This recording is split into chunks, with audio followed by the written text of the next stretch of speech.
Hey everybody, welcome back to another Gun Bunnies Let's Play, brought to you lovingly in association with the cute Cuddle Bunny. Although that can be a plus. If I need a breather to assess the situation, right? The clock doesn't stop when you're speaking to someone. So if you need to get your second win before a fight, making small talk can buy you time. All enhanced by the fact that you have only a few seconds to choose what conversation path you wish to go for. For example, if you don't think I have any more to teach you... When people go on and on and on, oh look at it, you've only got a few seconds to pick your conversation things and it's all crap and it's all fucking... No. It's all these fucking Dragon Age babies that fucking sit there for like half an hour fucking assessing. Shall I go for this one? Shall I go for this one? Shall I go for this one? I know. I'll look online. What if I do this? What if I do that? Nah, there's none of that bullshit in here. It's fucking...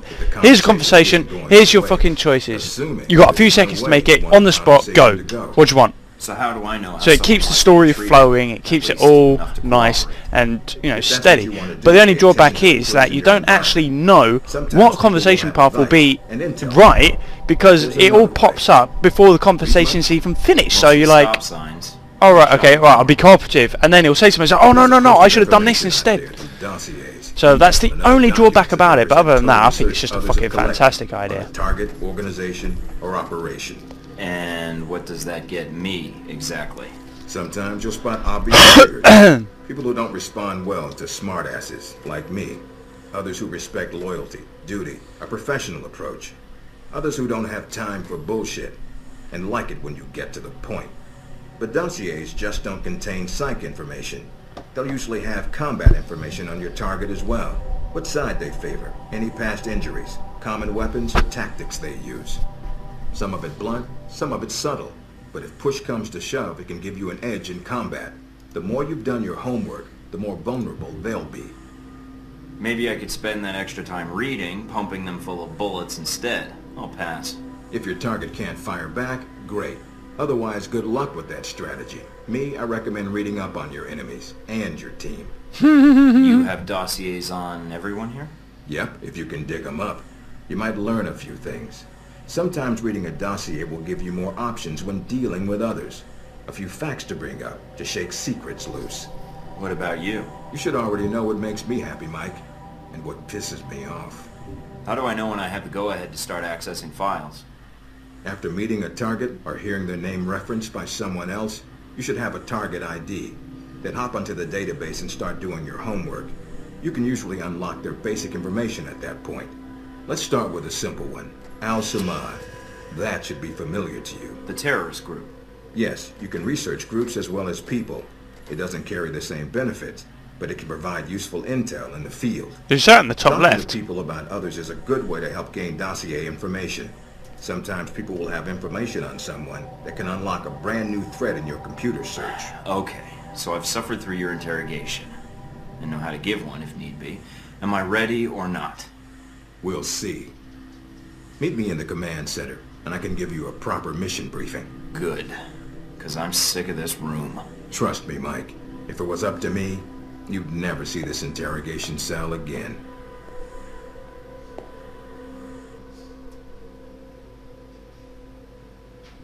See, I never really got that sentence.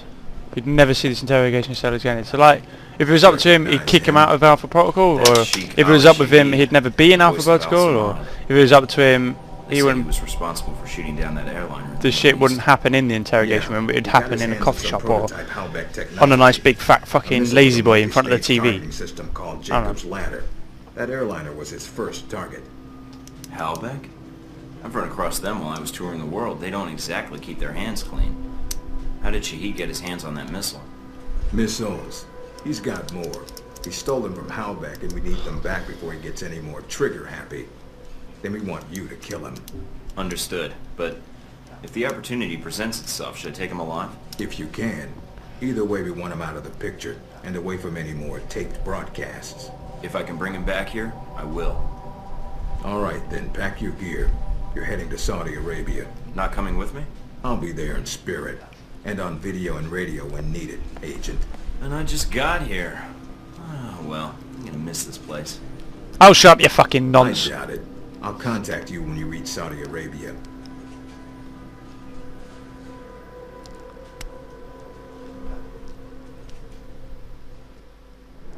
Sweet. So look, after awakening in the medical facility surrounded by armed guards, Agent Thornton was put through a rigorous screening process. Agent Thornton was not notified of the test. After a brief introduction to the facility, Thornton was instructed to attend orientation use of the gadgets, espionage and infiltration tactics, and then basic weapon use. Bonus objective, Mina Tang reports that Agent Thornton excelled in the weapons range and has cleared him for field operations.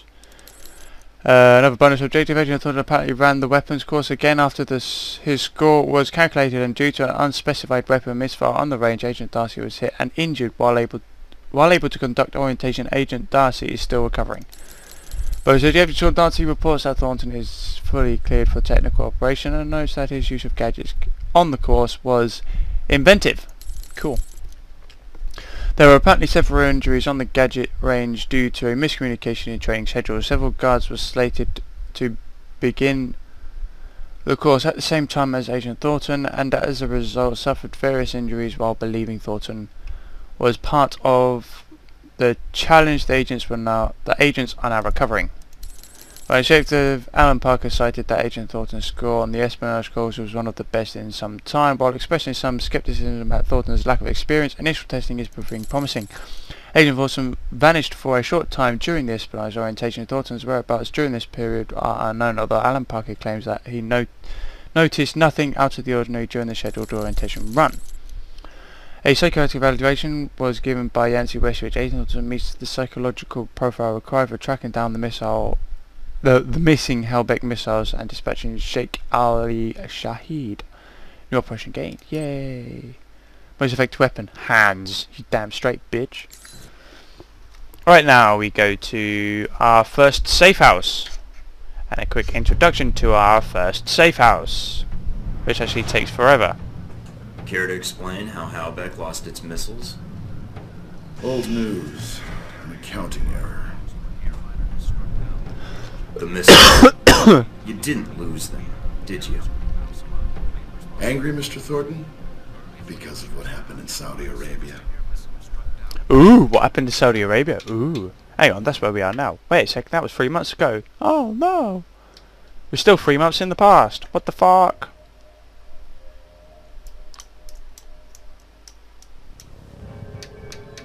Come on, 1 frame a second. Alphabetical safe house, Saudi Arabia. Mike, can you read me? I'm getting lots of interference. I made it to Saudi Arabia, sir. I'm at the safe house. I guessed that much. See any shadowy agents in trench coats at the airport? No, sir, I don't think so. That was a joke, Mike. But stay on your toes. Your mum's anyway. a joke. Finding Shahid is your primary objective. Trouble is, we don't know his location. But we have 3 leads. An arms dealer, Nasri, is believed to have sold the missiles to Shahid, and he's currently operating in Saudi Arabia. If you can intercept him, maybe he can tell you where Shahid is and guide you to the Boring. missiles. I think I can figure things out from here, sir. What? Wait. Sweet. It's on TV. Washington today, Senator Patrick Darcy unveiled new legislation aimed at cleaning up the federal government by greatly restricting lobbyists' access to legislation. Basically, all he does is take you through your safe house.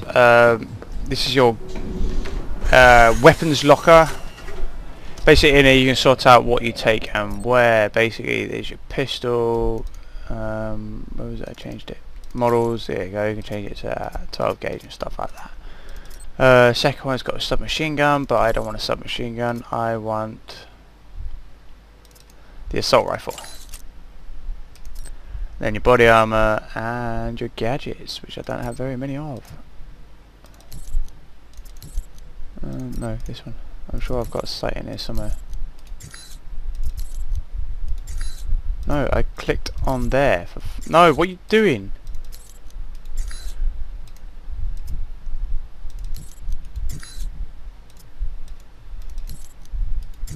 This is really pissing me off. No, I don't get what's going on with this.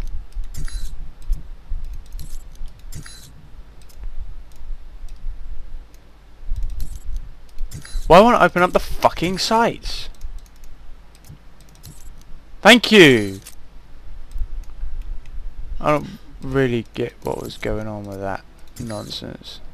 But why is that one up now?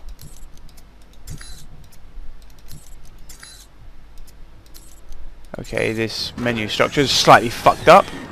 So that's the weapons locker where you can go around and sort out your equipment. Over here is the supercomputer, which is basically where you go to access your emails. Mina's saying slush fund. I'm guessing Wesley has already gave a lecture about not using agency funds on high profile assassination missions. Aside from what's in your safe house, you'll have to make use of whatever you can borrow, swipe or steal. If you need supplies, try the clearinghouses, black market internet exchange. There's a seller there named Mongoose who should be able to provide you with basics while you're in Saudi Arabia.